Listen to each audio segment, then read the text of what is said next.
சீரியல்களின் full எபிசோடுகளை Sun டிவியில் ஒளிபரப்பான உடனே எக்ஸ்க்ளூசிவாக சன் நெக்ஸ்டில் மட்டும் ஃப்ரீயா பாருங்கள்.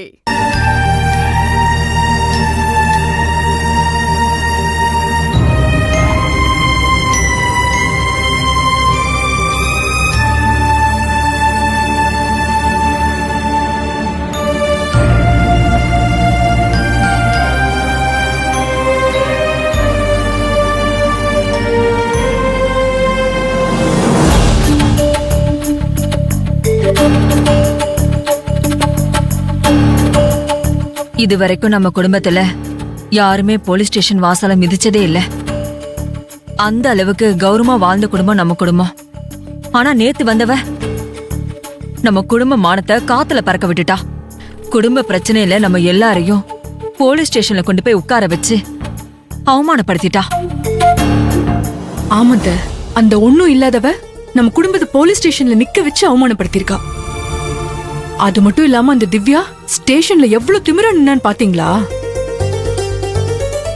புருஷனுக்கு தலையில அடிபட்டு நிக்கும் போது அத பார்த்து கட்டின பொண்டாட்டிக்கு மனசு பதற வேண்டாமா? ஆனா அவ கொஞ்சம் கூட பதறல. யாரோ எதிரிக்கு அடிபட்ட மாதிரி அப்படியே கல்லு மாதிரி நிக்கிறா. எப்படி அடிச்சிருக்கோன்னு பாத்தீங்களாங்கிற மாதிரி நம்மள பார்த்து திமிரா நின்னா. அதுதான் என்னால தாங்கிக்க முடியல. அவ கௌதம கல்யாணம் பண்ணிட்டு வந்தப்போ அவளை நம்ம எப்படி எல்லாம் கவனிச்சிருப்போம். அவளுக்கு குடும்பத்துல எவ்வளவு மரியாதை அந்தஸ்தெல்லாம் கொடுத்து அவளை ராணி மாதிரி பாத்திருப்போம். ஆனா அதுக்கு அவ காட்டின நன்றி கடனை பாத்தீங்களா? இதெல்லாம் நீங்க யோசிப்பீங்களோ இல்லையோ, கௌதம் யோசிக்கிறாரோ இல்லையோ, என்னால யோசிக்காம இருக்க முடியல. நான் யோசிக்காம இல்ல சரண்யா, எல்லாமே என் மனசுக்குள்ளேயும் இருக்கு. நான் எதையாவது பேசி என் பையன் மனசு காயப்படக்கூடாதுன்னு தான் எல்லாத்தையும் பொறுத்துட்டு இருக்கேன். நான் கௌதமோட அம்மாவா போயிட்டேனே, அதான் எல்லாத்தையுமே மனசுக்குள்ளே போட்டு புழுங்கிட்டு இருக்கேன். நம்மளை பார்த்து எதிரில் நின்று பேச கூட பெரிய பெரிய ஆளுங்களா பயப்படுவாங்க. ஆனா அந்த ஒண்ணு இல்லாத பையன் மூர்த்தி என் தம்பியை அடிச்சு காயப்படுத்திருக்கான். என் தம்பி எதுக்காக அந்த வீட்டுக்கு போனான்? அவன் குழந்தைய பார்க்கணுன்ற ஆசையினால போனான். அது கூட அவங்களால புரிஞ்சுக்க முடியாது.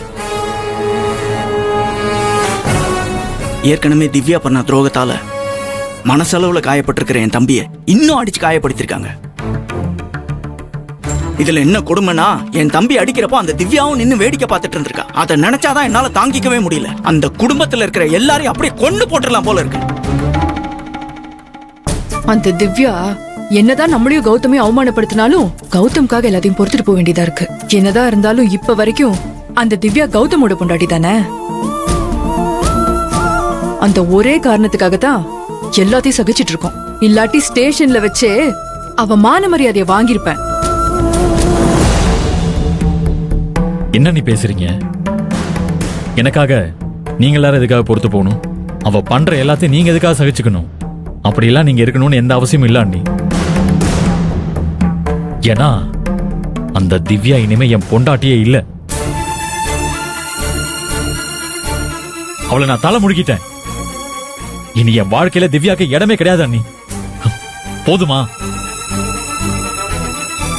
இல்ல கௌதம், என்னதான் உனக்கு திவ்யா மேல கோபம் இருந்தாலும், எவ்வளவுதான் நீ அவளை வெறுத்தாலும் உன் அடி மனசுல இன்னும் அவன் மேல பாசம் இருக்கதானே செய்யுது. ஏன்னா அடிக்கடி நீ அவளை நினைச்சு புலம்புறதும் கவலைப்படுறதையும் நான் பார்த்திருக்கேன்.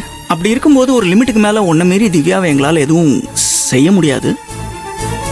ஏன்னா எந்த நேரத்துல வேணாலும் உன் மனசு மாறி நீ திவ்யா பக்கம் சாஞ்சிட்டேன்னா நீங்க ரெண்டு பேரும் ஒன்னா சேர்ந்துருவீங்க. ஆனா எங்களை என்னைக்குமே திவ்யா எதிரியா தான் நினைப்பா.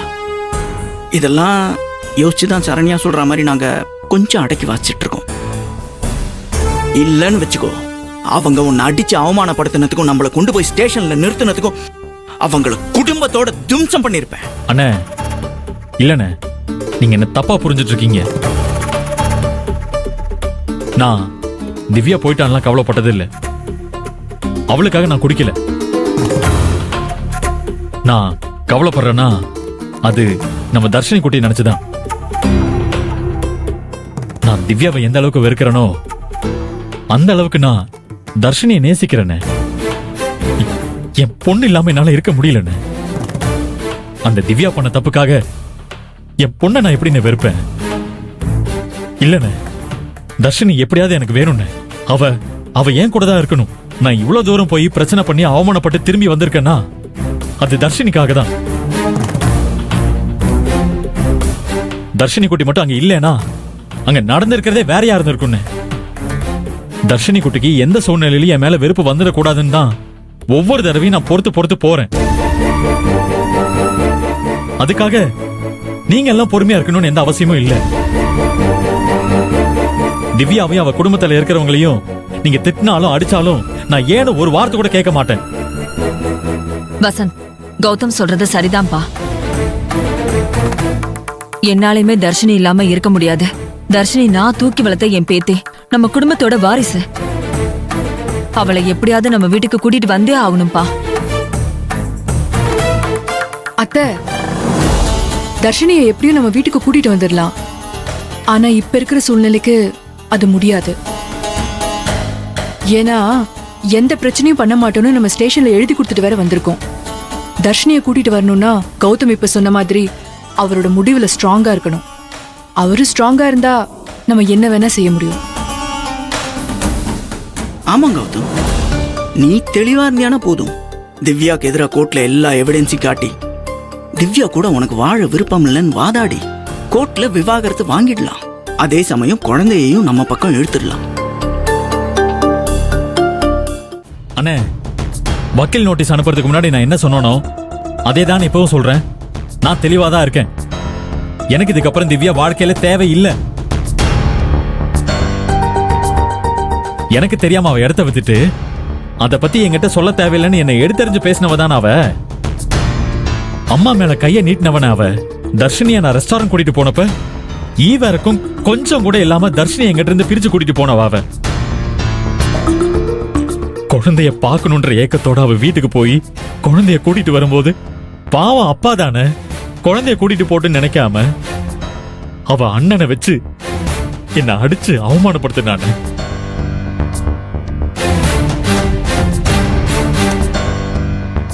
நம்ம எல்லாரையும் போலீஸ் ஸ்டேஷன்ல நிக்க வச்சு கேவலப்படுத்தினவ அவ.